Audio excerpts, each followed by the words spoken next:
तो हेलो दोस्तों, शिवम क्लासेस धनबाद में आपका स्वागत है। तो आशा करते हैं आप लोग अच्छे होंगे, स्वस्थ होंगे और मस्त होंगे। तो आज का जो वीडियो रहने वाला बहुत ही इंपॉर्टेंट रहने वाला है और आप लोगों के लिए मतलब कि एक अच्छी मतलब कि आपको एक इन्फॉर्मेशन देने वाला हूँ इस वीडियो के माध्यम से। ठीक है, तो जैसा कि आप लोग जान रहे हैं, अभी कुछ दिन पहले मतलब कि गवर्नमेंट ऑफ इंडिया की तरफ से, ठीक है, पीटीआई हो गया, चाहे जो भी मतलब ऐसे वायरल न्यूज़ आ रहे हैं कि अपकमिंग वैकेंसीज आने वाली हैं। जैसे कि अभी आपका ग्रुप डी का सारा तो हो ही गया, ठीक है, आंसर किया गया, बस अब रिजल्ट आने को बाकी है। ठीक है, और बहुत सारे ऐसे भी कैंडिडेट हैं जो मतलब एएलपी को लेकर के बहुत ही ज़्यादा सीरियस है। और मेरा भी मतलब कि बहुत सारे मैं कमेंट भी देख रहा था, जैसे कि मेरा पुराना एएलपी का मैंने जब वीडियो डाला था तो उसमें मैंने अपने पूरे स्ट्रैटेजी बताए थे कि मैंने एएलपी कैसे क्वालिफाई किया था, मेरा स्टेज 1 में कैसे हुआ था, स्टेज 2 में कैसे किया था, मैंने ट्रेड पेपर कैसे किया, मेरा साइको कैसे क्वालिफाई हुआ था। उसमें मैंने सारा डिटेल आपको बताया था, विद प्रूफ दिखाया था। ठीक है, तो बस वही छोटा सा एक जर्नी आप लोगों के साथ शेयर करने वाला हूँ और इसमें पूरा डिटेल आपको देने वाला, क्योंकि एक वीडियो बताया था आईटीआई वालों के लिए, तो बहुत सारे लोगों का कन्फ्यूजन था कि डिप्लोमा वाले कर सकते हैं कि नहीं, बीटेक वाले कर सकते हैं। तो इस पूरे वीडियो में आपको पूरी डिटेल जानकारी देने वाले और अच्छा जानकारी देने वाले। और हाँ, एक बात बता देते, जो लोग एलपी के लिए मतलब कि बहुत हवा बनाते हैं कि ये है ट्रेड पेपर, तो उसके बारे में बताया मैंने ट्रेड पेपर को कैसे किया था और अच्छी तरीके से मैंने क्वालिफाई कर लिया था। पता है आपको ना, पिछले बार जब एलपी का बहाली आया था तो ट्रेड पेपर में मतलब सबसे बड़ा दुविधा था कि ट्रेड, जैसे कि सीबीटी 2 में है ना, स्टेज 2 जब हो रहा था एलपी का, तो उसमें आपको 2 पेपर देने थे, साथ में एक क्या बोलते हैं नॉन-टेक पेपर दे रहा था, जिसमें हो गया आपका इंजीनियरिंग ड्राइंग था, मैथ था, रीजनिंग था, और उसी के जस्ट बाद आपका 60 मिनट का 1 घंटे का 75 क्वेश्चन आपका ट्रेड पेपर से था, जिसमें आपको मात्र क्वालिफाई 33% लाना था, जिसमें बहुत सारे मतलब लोग वो उसी में फेल हो गए थे, जिनके कारण जिनका अच्छा तैयारी था, अच्छा स्कोर थे, लेकिन ट्रेड पेपर की वजह से पिछले बार एलपी बहुत सारे लोग मतलब कि क्वालिफाई नहीं कर पाए थे, है ना। तो इसके बारे में बताऊंगा ट्रेड क्या चुना। बहुत सारे लोगों ने गलती किया था कि जिनका जो मतलब क्या इंटरेस्ट था उसके अकॉर्डिंग उन्होंने अपना ट्रेड नहीं चुना था, और मेरा ट्रेड क्वालिफाई हो गया था और मैंने बहुत अच्छे तरीके से ट्रेड का प्रिपरेशन किया था। ठीक है, वही बताऊंगा कि मैंने कैसे किया था, कौन सा बुक को फॉलो किया था, मेरा पूरे स्टेज पीटी से लेकर के मेन से लेकर के साइको तक क्या बुक को फॉलो किया। और मैंने ज़्यादा सोर्स नहीं, आपको बस ये दिख रहा होगा, इतनी चीज़ें हैं ना, बस ये बुक का मैंने यूज़ किया है, ज़्यादा मोटी भी नहीं है ना, क्योंकि उसमें रीज़न था कि मैं उस समय जब एलपी की बहाली आए थे तो उस समय मैं आपका प्राइवेट जॉब कर रहा था फोर्ड ऑटोमोबाइल में।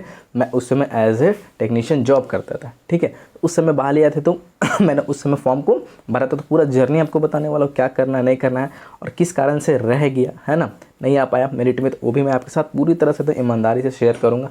और आगे जो मतलब कि भरेंगे, जो इनकी तैयारी करना चाहते हैं, फर्स्ट बार हो चाहे इनको लगता है कि नहीं इस बार आएगी बहाली, तो करेंगे। तो सबसे पहले बता दूँ कि जो वैकेंसी है ये आपकी जो एलपी के अभी 2 साल से नहीं है, ट्रैक बाद, तो पहले होता था कि एलपी के वाले हर 2-2 साल में आती थी। ठीक है, तो इस बार भी बहाली आएगी और अच्छी खासी बहाली आएगी। ऐसा नहीं सोचना है कि आपको बहाली, क्योंकि अभी पता है ना आपको इलेक्शन का माहौल, तो बहाली 100% निश्चिंत आने वाली है। ठीक है, इसके लिए आप मतलब बस तो अभी से तैयार करोगे, थोड़ा थोड़ा भी जानकारी रखोगे क्या है कैसे, तो उसके पीछे मतलब रिसर्च करोगे तो आपको हेल्प मिलेगा। ठीक है, क्योंकि बहुत सारे लोगों को ऐसा ग्रुप डी का जिनका एग्जाम अच्छा नहीं गया तो वो भी करेंगे अपना, है ना। और बहुत सारे लोगों को तो शौक ही रहता है कि बस मुझे ट्रेन ड्राइवर बनना है भाई, एलपी लोको पायलट। तो इस वीडियो में सबसे पहले बता दूँ एजुकेशनल क्वालिफिकेशन के बारे में माफ़ कीजिएगा। तो इसमें 2 तरह के होते हैं, एक एलपी है, असिस्टेंट लोको पायलट ड्राइवर की पोस्ट होती है, और दूसरी होती है टेक्नीशियन की। जैसे बहुत सारे लोग कन्फ्यूजन होते हैं कि कौन से मतलब मिनिमम एजुकेशन क्वालिफिकेशन क्या होता है। मैं बता दूं, इसमें आपका आईटीआई वाले, डिप्लोमा वाले, डिग्री वाले और 10+2 जिनका फिजिक्स केमिस्ट्री मैथ से है, मिनिमम उसका कुछ मार्क्स दिया 50% वो है, तो वो आप इसमें फॉर्म को भर सकते हैं। अब फॉर्म को भर सकते हैं, अब इसमें भी कौन से पद के लिए एलिजिबल है, तो मैं बता देना चाहता हूँ, जो असिस्टेंट लोको पायलट की पद होती है उसमें आप उसमें डिप्लोमा वाले, चाहे इलेक्ट्रिकल हो, चाहे आपका मैकेनिकल हो, चाहे ऑटोमोबाइल हो वाले, जो कि इलेक्ट्रिकल, मैकेनिकल, ऑटोमोबाइल से किए हुए हैं वो इसमें एलिजिबल है। सिविल वाले एलिजिबल नहीं है, और बीटेक वाले सेम स्ट्रीम का हैं किए हुए, तो आप वो असिस्टेंट लोको पायलट के लिए एलिजिबल आपको दिख रहा होगा। ठीक है, इसमें अब बात करते हैं कि 10+2 वाले, सिर्फ 10+2 वाले जो सिर्फ वो टेक्नीशियन के लिए एलिजिबल हैं। ठीक है, अब रही बात जो बीटेक करते हैं तो वो भी तो 10+2 करके भी बीटेक आते हैं। बहुत सारे लोग 10+2 करके बीटेक करते हैं, तो वो जो बीटेक जिन्होंने 10+2 किया है तो वो भी टेक्नीशियन के लिए एप्लीकेबल हैं। जिनका 10+2 है मतलब बीटेक है ना, जिनका 10+2 है पीसीएम से, वो भी हैं बीटेक वाले एलिजिबल हैं। किसके लिए? टेक्नीशियन के लिए और असिस्टेंट लोको पायलट के लिए। तो याद रखिएगा, डिप्लोमा और बीटेक वाले सिर्फ लोको पायलट के लिए एलिजिबल है। अब बात करते हैं आईटीआई वाले। इसमें आईटीआई वालों को बहुत ही सुनहरा मौका है। क्यों? क्योंकि आईटीआई वाले हैं ना, जो आईटीआई वाले के कुछ जो ट्रेड है ना, वो असिस्टेंट लोको पायलट के लिए भी एलिजिबल हैं। जैसे मान लो कुछ प्रेफरेंस अपना असिस्टेंट लोको पायलट में रखते हैं, ठीक, और उनका नहीं होता है तो टेक्नीशियन के पोस्ट के लिए ऑटोमेटिक एलिजिबल होते हैं। वो आपका प्रेफरेंस डाला रहता है उसके अनुसार टेक्नीशियन। तो आईटीआई वाले जितने हो गए वो आपका असिस्टेंट लोको पायलट के लिए भी एलिजिबल हैं। और टेक्नीशियन की जितने भी पद हैं लगभग उसके अकॉर्डिंग दिया हुआ मैंने मिनिमम क्वालिफिकेशन अपना नोटिफिकेशन का, तो वो टेक्नीशियन के लिए भी एलिजिबल हैं। ठीक है, अब बात करते हैं इसमें ITI वालों में असिस्टेंट लोको पायलट टेक्नीशियन के लिए, मतलब बहुत ट्रेड तो बहुत है ITI में, लेकिन कुछ कुछ ट्रेड एलिजिबल हैं असिस्टेंट लोको पायलट टेक्नीशियन के लिए। तो कौन सा है, तो आपको बता देता हूँ कि असिस्टेंट लोको पायलट में जो 1 साल का डीजल मैकेनिक वाला है वो वाला है, और बाकी इलेक्ट्रीशियन है, फीटर है, वो तो है, आपको दिख रहा होगा। ठीक है, तो मैं एक बार बता देता हूँ कौन कौन से हैं ITI वाले।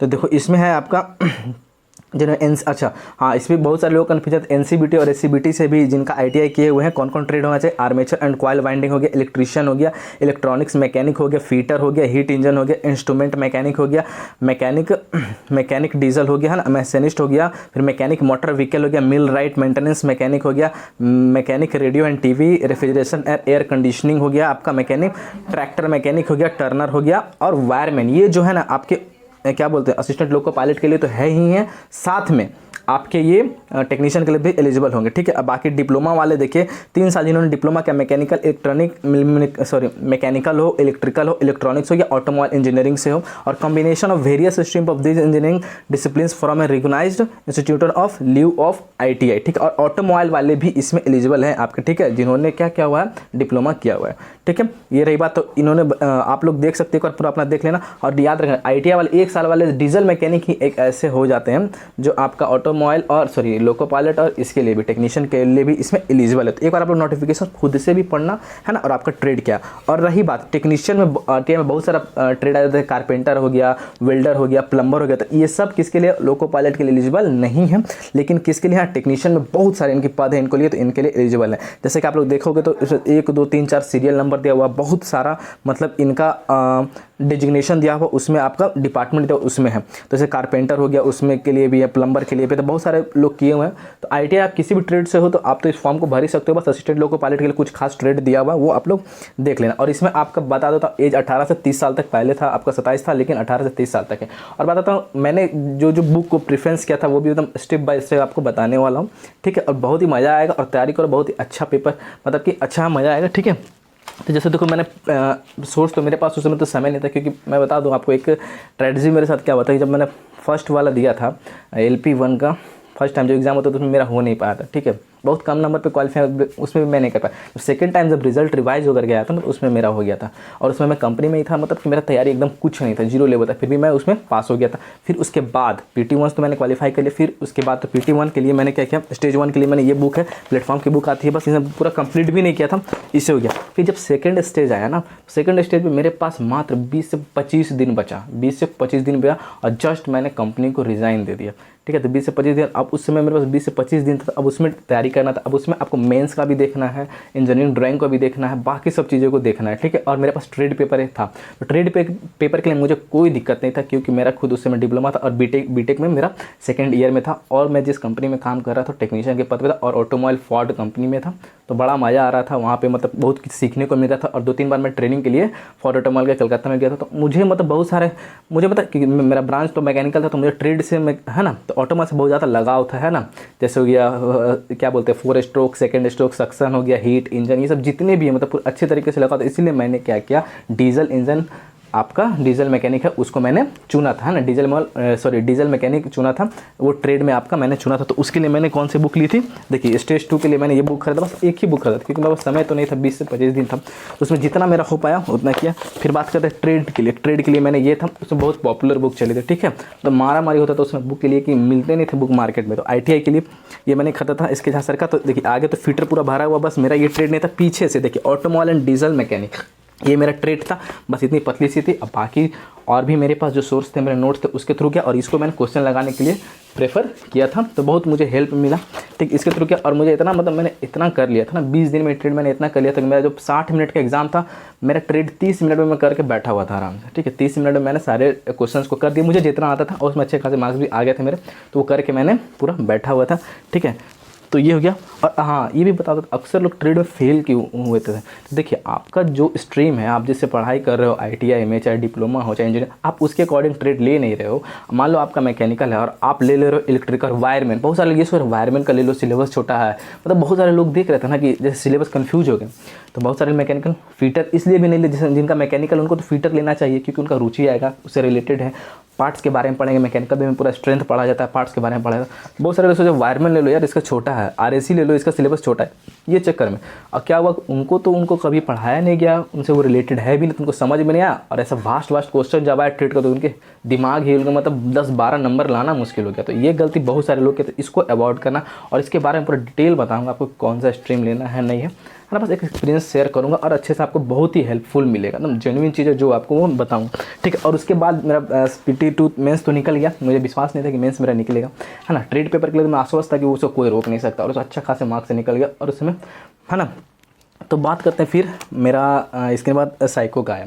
साइको का एग्ज़ाम है, तो साइको के लिए मैंने क्या किया, मैं कहीं गया वगैरह नहीं, कोचिंग के लिए बहुत मतलब फीस लग रहा था, 7-8 हज़ार लग रहा था, पटना में लग रहा था। और एक नालंदा बहुत ही फेमस टीचर है, तो 7,000 रुपये लेते थे। तो मेरे पास उतना भाई पैसा नहीं था, मैं गरीब आदमी कहाँ से करता। तो वहाँ मैंने क्या किया, एक भैया हैं वो लोको पायलट में, तो उन्होंने मेरा आइडिया दिया कि तुम कुछ मत करो, है ना, बुक लो एक। तो ये देखिए विद्यासागर की बहुत ही फेमस बुक है, ठीक है। ये अभी भी है, मैंने उसको पूरा लगाया भी नहीं है साइको के, देखिए सहायक लोको पायलट है ना, ये अभी भी पूरा बुक को लगाया नहीं है इसमें, देखो बाकी है साइको की पूरे बुक है, नहीं पढ़ी, बस कुछ पेजें लगाया। बाकी मैंने 300 रुपये का टेस्ट परचेज किया, उसको मैंने प्रैक्टिस किया 10 दिन तक, अच्छे से दबा करके प्रैक्टिस किया। दिन में 2 बार प्रैक्टिस कर लेता था, और मेडिटेशन कुछ करता था, क्योंकि साइको के लिए दिमाग आपका शांत है। और साइको के एग्जाम के समय आप अदर कुछ पढ़ नहीं सकते हो, मतलब क्योंकि आपका साइको खराब जाने का, क्योंकि बहुत सारे लोग PT मेंस में बहुत अच्छे पेपर 1 में नंबर लाए, मेंस में अच्छा नंबर, के साइको के कारण उनका LP का सपना टूट गया। तो मेरा आराम से निकल गया था, मैंने अच्छे से साइको एग्जाम दिया, बहुत अच्छा मेरा साइको गया, और मुझे उम्मीद था कि निकल जाएगा। तो ये साइको के लिए 2 बुक खरीदा था, एक ये और ये प्रैक्टिस करने के लिए प्लेटफॉर्म की खरीदे थे, लेकिन इसको मैं प्रैक्टिस नहीं कर पाया। आपको दिख रहा हो एकदम नया का नया है, क्योंकि 2-3 पेज ही मैंने ब्रिक्स टेस्ट जो होता है, जो 5 टेस्ट देता है, तो ब्रिक्स टेस्ट हो गया। फिर फाइंड 9 नंबर, इसमें 9 कितना है, 90 क्वेश्चन आपको दिया जाता है, 4 मिनट दिया जाता है, तो इसमें है ना। तो ये मैंने कुछ सॉल्व किए थे, ब्रिक टेस्ट है, इसे बहुत अच्छी तरीके से पढ़ा। और मैंने इसके लिए कोई भी ट्यूशन, कोई भी कोचिंग नहीं लिया। LP का जितने भी स्टेज हैं, इसके लिए मैंने कोई भी कोचिंग नहीं, बस ऑनलाइन मैंने पढ़ा और खुद पे विश्वास रखा, आराम से हो गया, ठीक है। तो ये रहा, तो मेरा पूरी जर्नी थी, है ना। तो मेरा तो फर्स्ट DB के लिए नहीं बुलाया गया, क्योंकि मेरे जो मेंस में एग्ज़ाम थे, तो मेंस के लिए मेरे पास मात्र मतलब 20-25 दिन ही बचा था, तो मेंस में मैं उतना कवर कर नहीं पाया, ठीक है। तो उसमें मेरे कम रहे, तो इसीलिए फर्स्ट DB मेरा नहीं आ पाया, ठीक है। और बहुत सारे लोगों का मतलब आया था 2-2 साल बाद, आया 3-3 साल बाद, तो उम्मीद थोड़ा लगा था कि चलो सेकंड DB के लिए बुलाया जाए, क्योंकि बहुत सारे जोन को उस समय सेकंड DB, थर्ड DB के लिए भी बुलाया जा रहा था, क्योंकि उसमें कैंडिडेट जुट ही नहीं रहे थे, है ना। लेकिन मेरे जोन में अभी तक तो बुलाया नहीं गया, है ना।